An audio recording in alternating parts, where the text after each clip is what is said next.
कभी कभी ऐसा होता है कि एक सब्जेक्ट इसलिए डिफिकल्ट लगने लग जाता है क्योंकि उसको पढ़ाने वाला एक सही टीचर नहीं मिलता। कॉम्पिटिटिव एग्जाम्स की बात करें तो अक्सर ये देखा जाता है कि केमिस्ट्री एक रैंक डिसाइडिंग सब्जेक्ट है, क्योंकि फिजिक्स में हमें फॉर्मूलाज का सपोर्ट मिल जाता है, मैथ्स में हमें थ्योरम्स का सपोर्ट मिल जाता है, लेकिन केमिस्ट्री अगर बिना अंडरस्टैंडिंग के की जाए तो सिर्फ बच्चे रट्टा मार के रह जाते हैं बिना रियल अंडरस्टैंडिंग्स के। और जब केमिस्ट्री समझ आने लग जाए तो यही एक सेवियर बन जाता है। तो आज हमारे साथ एक ऐसे एजुकेटर हैं जो पिछले कई सालों से बच्चों का केमिस्ट्री में लगाव बढ़ा रहे हैं। Doctor Miti Gaur, founder of nuclear chemistry classes, जो 25 प्लस ईयर से अपनी टीचिंग एक्सपीरियंस के साथ आज हमारे पॉडकास्ट का हिस्सा हैं। Welcome ma'am. Hello ma'am. तो सबसे पहले मैम, एक एजुकेटर के रूप में आप अपना पर्सपेक्टिव हमारे लिसनर्स के साथ शेयर कीजिए।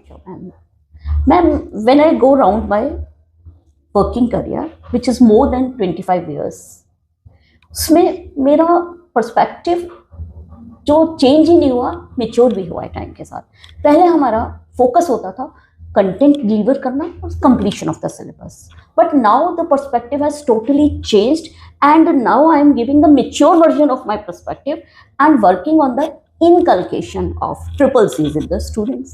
Now you will ask, hey ma'am, what is this triple C? Triple C means first C is for the concept clarity, second C is for consistency in the learning process, and third C is the confidence building. अगर हम इन तीन चीज़ को students के अंदर inculcate कर दें तो these are going to benefit students a lot in long run, और एक अच्छा आउटकम हमें स्टूडेंट से मिलेगा। So my focus is now student centric rather than syllabus centric. Great perspective ma'am. So ma'am, काफी बच्चों के लिए केमिस्ट्री एक रटने वाला सब्जेक्ट माना जाता है, तो आप उन बच्चों को इन रटने वाले सब्जेक्ट की इमेज से कैसे बाहर निकालते हो ताकि उनको लगता है कि ये बहुत इंटरेस्टिंग सब्जेक्ट है? Total myth ma'am, chemistry and cramming no correlation ma'am. I तो totally don't agree with this. Chemistry cramming based है ही नहीं है. It is a central science, mother of all sciences.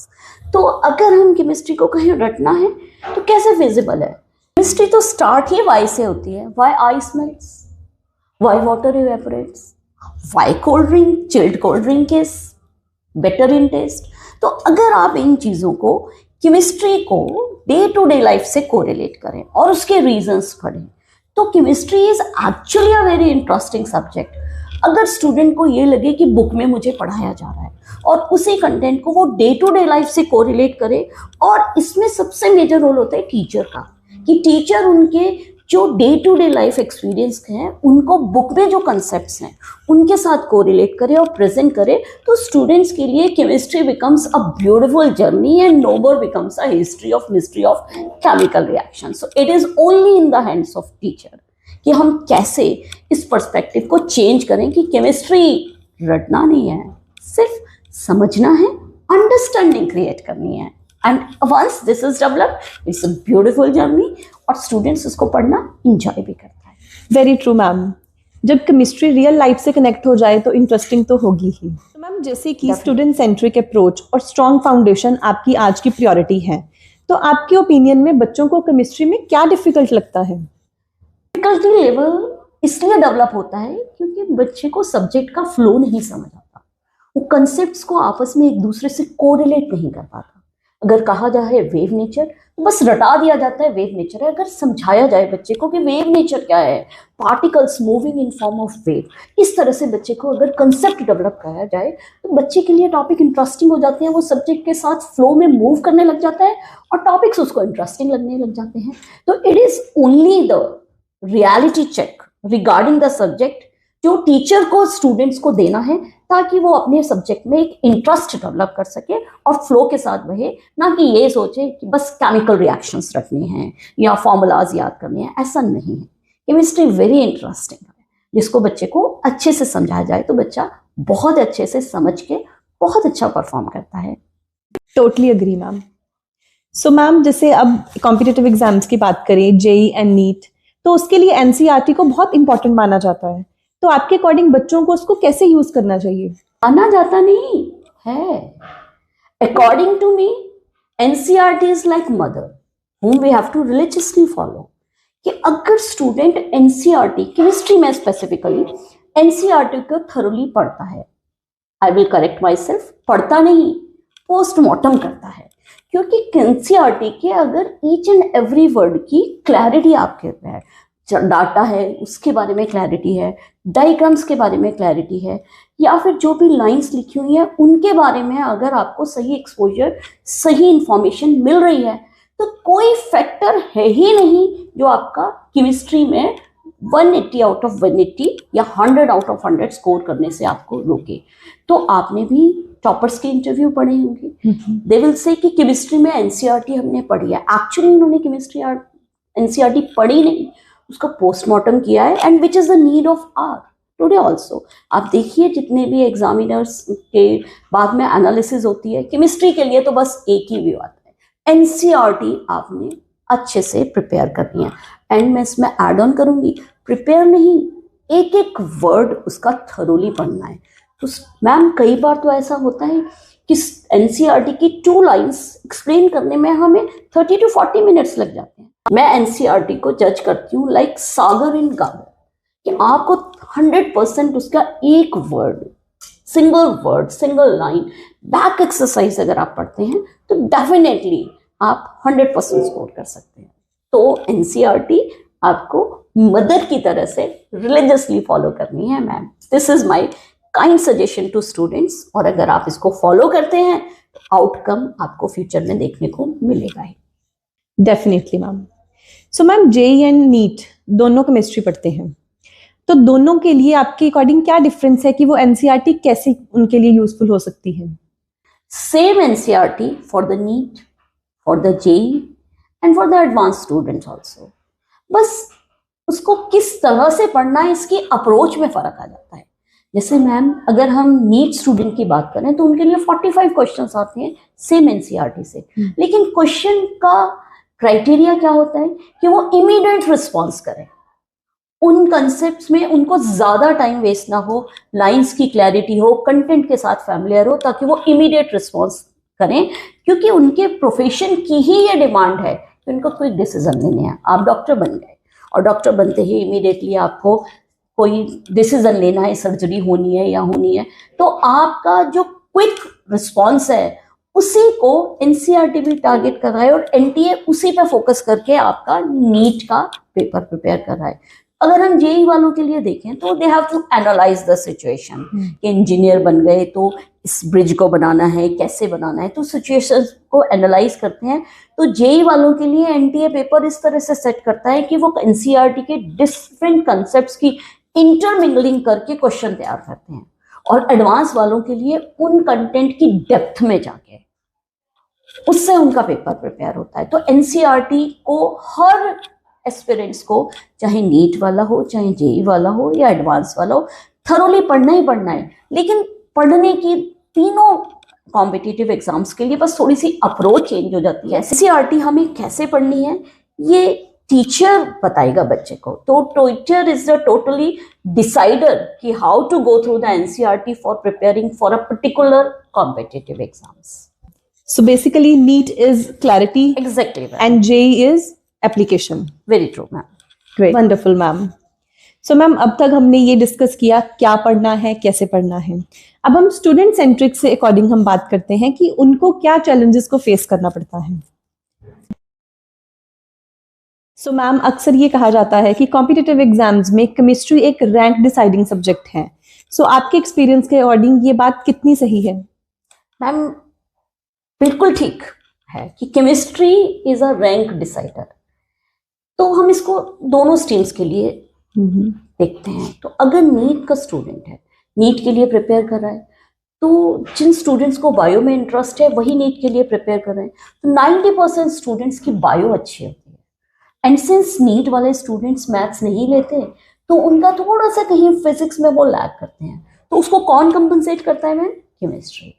अगर उस टाइम नीट का aspirant जो है केमिस्ट्री अच्छे से प्रिपेयर करके जाता है तो वो कॉन्फिडेंट होता है कि मैं 45 क्वेश्चंस में से 45 क्वेश्चंस अटेम्प्ट करने की कंडीशन में हूँ, तो केमिस्ट्री उनके लिए सेवियर बन जाता है। और अगर हम नॉन मेडिकल की बात करें तो मैम नॉन मेडिकल में फिजिक्स है, मैथ्स है, केमिस्ट्री है।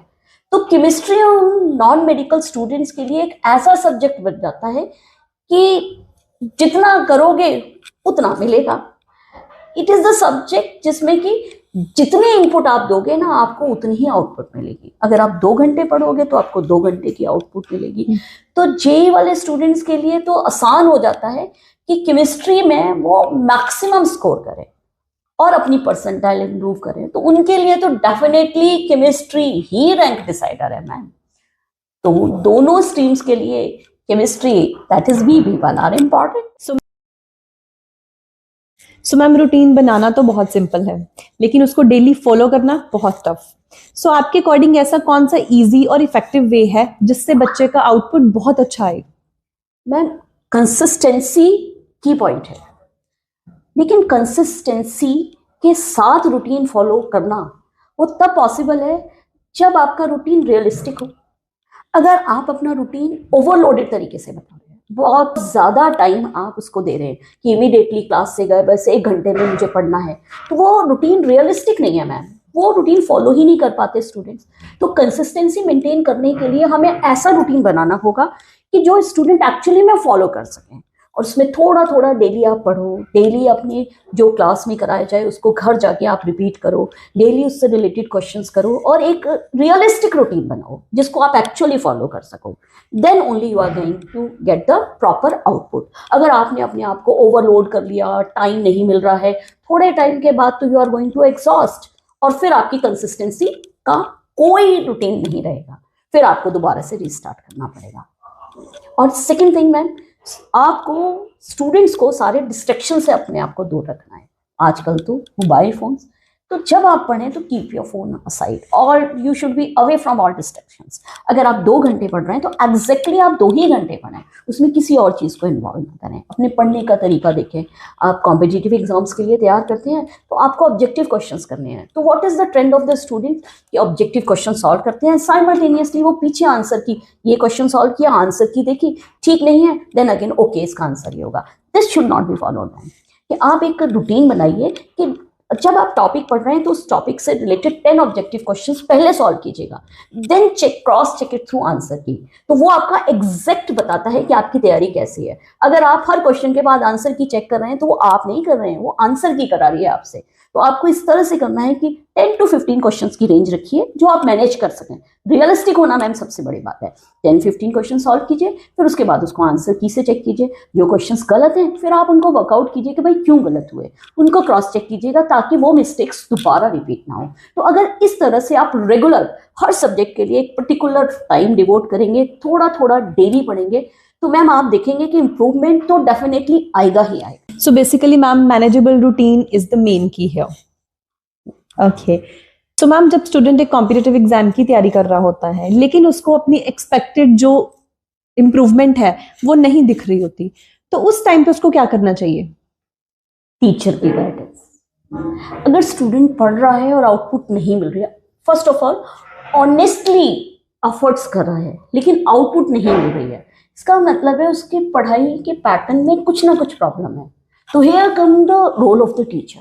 टीचर उसको गाइड करेगा कि क्या पढ़ना है, कैसे पढ़ना है। स्टूडेंट्स को अगर आप बुक दे दी जाए कि ये कॉम्पिटिटिव एग्जाम की बुक है और उसको पढ़ना शुरू कर दो, तो स्टूडेंट्स तो पढ़ेगा ही पढ़ेगा, लेकिन ये तो टीचर ने गाइड करना है कि क्या पढ़ना है, कैसे पढ़ना है, कितना फोकस कौन से कंटेंट पे करना है। तो कई बार क्या है, स्टूडेंट्स पढ़ रहे हैं, they are devoting maximum hours for the study, लेकिन आउटपुट इसलिए नहीं आ रहा है क्योंकि उनको यही नहीं पता चल रहा है कौन सा टॉपिक इंपॉर्टेंट है, किस पे ज़्यादा फोकस करना है। और ये सारा फिर कौन गाइड करेगा? टीचर। तो यहाँ टीचर का रोल बहुत इंपॉर्टेंट हो जाता है कि अगर आपको ऐसी भी कोई प्रॉब्लम आ रही है जिसमें कि आपको लग रहा है कि मेरे एफर्ट से मुझे प्रॉपर आउटपुट नहीं मिल रही है, तो आप टीचर के पास जाके अपनी प्रॉब्लम सॉर्ट आउट करो। टीचर विल गाइड यू कि किस तरह से आपको कौन से टॉपिक पे ज़्यादा फोकस करना है और किस तरह से आपको अपना मैक्सिमम आउटपुट लेना है। So in this scenario the role of teacher is must. Ma'am, ये तो बात हो गई टीचर के रोल की। अब आप हमें ये बताइए कि पेरेंट का क्या रोल है बच्चे की एकेडमिक जर्नी में, कि वो ऐसा पेरेंट्स क्या करें कि वो अपने बच्चे को, अपने चाइल्ड को एक बेटर सपोर्ट दे सकें? मैम, कॉम्पिटिटिव एग्जाम्स की प्रिपरेशन एक ट्राइंगल है। One and is the teacher, other and is the student and Midway is the parents. Parents का बहुत इंपॉर्टेंट रोल है बच्चे को कॉम्पिटिटिव एग्जाम्स की प्रिपरेशन की जर्नी में। अगर मैं केमिस्ट्री के पॉइंट ऑफ व्यू से कहूँ तो मैम पेरेंट्स कैटलिस्ट। अब आप पूछेंगे कैटलिस्ट क्या, तो we are teaching students, so we are like reactant and students are giving output, they are like product.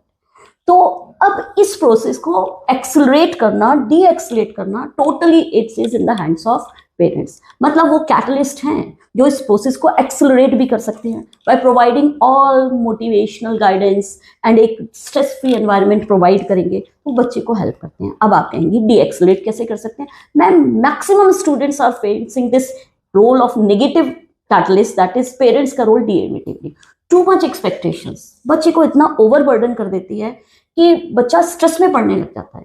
तो पेरेंट्स का रोल ये है कि वो पॉजिटिव कैटलिस्ट की तरह काम करें मैम, बच्चे को स्ट्रेस फ्री रखें, एक लर्निंग कॉर्डियल एनवायरनमेंट प्रोवाइड करें और उसको बोलें give your best, we are with you, ताकि बच्चा स्ट्रेस फ्री होकर पढ़े और अपना मैक्सिमम आउटपुट दे बिना स्ट्रेस के। ओके मैम, सो मैम जब बच्चे नीट या जेई की प्रिपरेशन स्टार्ट कर रहे होते हैं तो ऐसी कौन सी कॉमन प्रॉब्लम है जो आपको ऑलमोस्ट हर स्टूडेंट में देखने को मिलती है? ओवरवेलम, सिलेबस पहाड़ सा लगता है, स्टूडेंट्स ये नहीं डिसाइड कर पाता सिलेबस इतना ज़्यादा है, कहाँ से स्टार्ट करें, कैसे स्टार्ट करें, कैसे कंप्लीट करें। तो एक तो सिलेबस उसको ओवरबर्डन करता है और वो मैनेज नहीं कर पाता है, तो ये सबसे बड़ी प्रॉब्लम है। सेकेंड प्रॉब्लम ये है कि एक रूटीन फॉलो नहीं होता, कभी पढ़ाई अच्छी चल रही है, कभी पढ़ाई में लैग आ गया। जब पढ़ाई में लैग आ गया तो रिजल्ट नहीं आया, जब रिजल्ट नहीं आया, रिजल्ट क्यों नहीं आया? कंसिस्टेंसी नहीं है, मैनेजेबल रूटीन नहीं है। और जब रिजल्ट नहीं आता है तो सबसे पहले बच्चा क्या करता है? Comparison, comparison among their peer group, उसके मार्क्स अच्छे आ रहे हैं, मेरे नहीं अच्छे आ रहे हैं। और कंपैरिजन करने के बाद there arise a self doubting attitude, अपने ऊपर क्वेश्चन मार्क लगाना। मैम यही सबसे ज्यादा नेगेटिव एटीट्यूड हो जाता है स्टूडेंट का। हर स्टूडेंट का लर्निंग कर्व अलग होता है, तो मेरी सजेशन तो स्टूडेंट्स के लिए यही है कि be a scale for your own development. आप दूसरे से कंपेयर मत कीजिए, all fingers are not equal. हर का लर्निंग प्रोसीजर कुछ अलग होता है, कुछ बच्चे इमीडिएटली ग्रैस्प कर जाते हैं, कुछ स्लो लर्नर होते हैं। तो इट डजंट मीन कि जो स्लो लर्नर है उसका आउटपुट नहीं आ रहा है। मैम सबका अपना तरीका पढ़ने का होता है, तो मेरी एडवाइस स्टूडेंट्स से यही है कि be a scale for your own. आप अपनी प्रोग्रेस को अपने स्केल पे मेजर करो। डे 1 से डे 10 तक मैंने इतने क्वेश्चंस आ रहे थे, मुझे कंसेप्ट समझ आ रहा, फिर उसको और थोड़ा थोड़ा प्रोग्रेस करो। तो अगर आप अपने स्केल पे अपना इम्प्रूवमेंट देखोगे तो आप मोटिवेट होगे और आपका रिजल्ट भी आएगा। तो first thing, don't compare yourself with anybody and don't put yourself in a self-doubt conditions.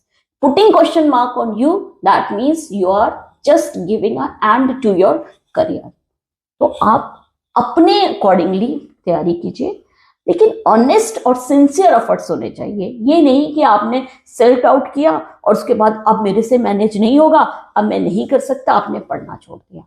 ये अप्रोच पॉजिटिव रखनी है, सेल्फ डाउट नहीं करना, सिंसियर एफर्ट्स रखने हैं और अपने स्केल की प्रोग्रेस जो है वो आपने खुद मेजर करनी है। तो आउटपुट तो झक मार के आएगा ही आएगा। Very deep thought. काफी स्टूडेंट्स ऐसा फील करते हैं कि वो मेहनत तो काफी कर रहे हैं लेकिन कॉम्पिटिटिव के कंपैरिजन में कहीं पीछे रह गए हैं। तो ऐसे स्टूडेंट्स अपने लिए एक एज कैसे क्रिएट कर सकते हैं? मेरे एक्सपीरियंस के अकॉर्डिंगली जो स्टूडेंट्स रेगुलरली पढ़ रहे हैं, अपने फंडामेंटल्स और बेसिक स्ट्रांग बना रहे हैं और अपनी मिस्टेक्स को इम्प्रूव करने पर काम कर रहे हैं, तो अपने लिए एज क्रिएट कर ही रहे हैं। और मैम ये इम्प्रूवमेंट एक दिन में नहीं आता, ये धीरे धीरे करके आता है, स्लो एंड स्टडी आता है। धीरे धीरे करके अगर वो छोटी छोटी मिस्टेक्स अपनी रेक्टिफाई करते जाएंगे तो उनको उसका बेनिफिट तो मिलेगा ही। बूंद बूंद करके घड़ा भरता है मैम, एक दिन में। Rome is not built in a day कि स्टूडेंट सोचे कि आज मेरे को नहीं प्रॉब्लम हो रही है, मैं कल से ऐसा पढ़ूंगा और परसों मुझे रिजल्ट मिल जाएगा, ऐसा नहीं है। ये स्लो लर्निंग प्रोसेस है, तो इसमें time to time analysis with improvement is required. Ma'am ऐसे स्टूडेंट्स के लिए सबसे ज्यादा जो मैटर है, जो उनको परेशान करता है, जो उनको ओवरबर्डन करता है, कि उनको लगता है कि शायद उनके रूटीन में प्रॉब्लम है, वो कम पढ़ रहे हैं, कम सिलेबस पढ़ रहे हैं, तो एक्स्ट्रा आवर्स स्पेंड करने लग जाते हैं, ओवरबर्डन हो जाते हैं, एक्स्ट्रा पढ़ने लग जाते हैं। लेकिन मैम ये इनको कोई एज प्रोवाइड नहीं करता। अगर ऐसे स्टूडेंट्स को अपने आप को डिमार्क करना है, एक एज लेना है, तो ज़रूरी ये है कि manageable routine with consistency and time to time analyse करना है कि क्या मिस्टेक्स हैं, उन मिस्टेक्स को हम कैसे ठीक करें, उन पे कैसे वर्क करें और रेगुलरली प्रैक्टिस करते रहें। अगर स्टूडेंट्स अपनी मिस्टेक्स को ठीक करके उसको इम्प्रूव कर रहे हैं और आगे बढ़ रहे हैं, तो उनके लिए डेफिनेटली एक एज तो मिलता ही है उनको। एंड मैम, कोविड के बाद स्टूडेंट्स की लर्निंग हैबिट्स में आपको क्या मेजर चेंजेस नजर आए हैं, specially competitive exams like JEE and NEET? Drastic change ma'am. Student जब ऑफलाइन होता था तो जो सबसे चीज इंपॉर्टेंट थी वो स्टूडेंट और टीचर का इंटरेक्शन, स्टूडेंट टीचर का आई कांटेक्ट। टीचर क्लास में सारी चीजें मैनेज करता था, स्टूडेंट्स की attentiveness, class discipline and class में स्टूडेंट को समझ आ रहा है नहीं आ रहा है, सारी चीज नॉलेज टीचर की नॉलेज में होती थी। यानी कि एक तरह से हम कहें क्लास का कंट्रोल टीचर के हाथ में होता था। लेकिन वही अब अगर हम ऑनलाइन प्लेटफॉर्म डिस्कस करें, नाउ द कंट्रोल और remote is in the hand of student. Student ने सेल्फ डिसिप्लिन रहना है, सारे डिस्ट्रक्शन से भी अपने आप को दूर रखना है, पढ़ाई भी करनी है, रिजल्ट भी देना है, आउटपुट भी देना है। तो स्टूडेंट्स अब स्टेज पे अभी इतना मेच्योर नहीं हो सकता कि वो सारी चीजें हैंडल कर सके। तो अगर आप इमेच्योर पर्सन के हाथ में रिमोट दे देंगे तो फ्रूटफुल आउटपुट तो आएगा नहीं। इट इज लाइक अ वे कि अगर आप गाड़ी चलाने के लिए किसी अनएक्सपीरियंस बंदे के हाथ में स्टीयरिंग दे दे तो एक्सीडेंट तो डेफिनेट है ही है। कैन यू थिंक मैम कि आप डेस्टिनेशन पर सेफली पहुंच जाएंगे? और अगर डेस्टिनेशन पे सेफली पहुंचना है तो एक्सपीरियंस बंदा चाहिए। एक्सपीरियंस बंदा मतलब टीचर। सबसे इंपॉर्टेंट चीज जो ऑनलाइन और ऑफलाइन प्लेटफॉर्म पे जो मैटर कर रही है, that is eye contact. Eye contact of teacher and student is missing. Teacher की स्टूडेंट को मॉनिटरिंग करना वो सारा मिसिंग है। उनको तो हमें ओवरकम करना ही करना है, स्टूडेंट्स को दोबारा से ऑफलाइन प्लेटफॉर्म पे लाके। एंड मैम ऑनलाइन प्लेटफॉर्म हमेशा ही एक खराब सिस्टम है, ऐसा नहीं है। अगर distance is the limitation then you can go for the online platform also, but under strict monitoring. तो डिस्टेंस अगर मैटर नहीं है और स्टूडेंट अगर अप्रोचेबल डिस्टेंस पे है, ऑप्शन है come offline, have the discipline life and interaction with the teacher. So ma'am, इस फ्रूटफुल डिस्कशन के बाद अब आपकी एक एडवाइस हो जाए हमारे स्टूडेंट्स के लिए, स्पेशली वो कॉम्पिटिटिव एग्जाम्स के लिए जो जेई एंड नीट की प्रिपरेशन कर रहे हैं, उनके लिए कोई एक नॉन नेगोशिएबल एडवाइस जो हर एक बच्चे को फॉलो करनी चाहिए। Ma'am first is self honesty and second is अपनी प्रिपरेशन को एक रियलिस्टिक चेक देना, क्या आता है क्या नहीं आता है उस पर काम करना। और अगर ये सारी चीज़ें स्टूडेंट्स रेगुलरली कर रहा है तो एग्जामिनेशन प्रेशर के बाद भी वो अच्छा करेगा। And second thing is ma'am, अपना जो इस जर्नी में आपको अपनी मिस्टेक्स एनालाइज करनी है, नॉट मार्क्स। स्टूडेंट्स का पैरामीटर होता है मार्क्स नहीं आ रहे, ये मार्क्स तो आएंगे ही अगर आप अपनी मिस्टेक्स को एनालाइज करके उन पे वर्क करेंगे। Next thing is focus on concept building rather than memorising the fact. अगर आप चीज़ रट के गए हैं तो डेफिनेटली एग्जामिनेशन प्रेशर में आप उसको भूल ही जाएंगे। And third thing, plan strategically.